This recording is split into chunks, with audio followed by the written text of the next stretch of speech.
برنامجنا يلا نتصالح. اوكي. طبع الصريحه ولا لا؟ ايه اكيد. ما تجاملين. لا. من الاذات؟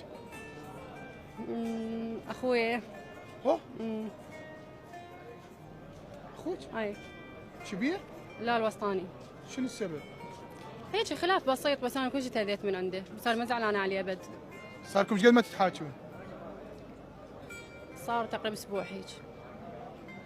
تحسين مكسوره؟ اكيد، غير اخويا. اخويا مو بس كلمه، اخويا هذا اخويا. اي. متاثره؟ طبعا. انت متزوجه؟ اي. شلون قدام زوجك؟ درى انتم متزاعلين؟ اي. ما صالحكم؟ بلي يعني انا لو حتى متزعلين، بس انا ما زعلانه منه ابد. عندك رقمه؟ اي. نتصل عليه؟ نتصل عليه. يلا تمام نتصل عليه. لا انت وجات تتصلين على اخوك لما تحكين وياه. شنو ببالك هسه؟ دمامه بقلب بصدره صار. لا والله تعزيه. اموت عليه. بعد ليش تزاعلتوا؟ شغله كلش بسيطه اصلا. ان شاء الله خير. الو. الو. شلونك اخويا؟ الو. هلا بيك. شلون صحتك؟ الحمد لله. فدوى عمرك تعرف صاحب هذا الرقم؟ ايه.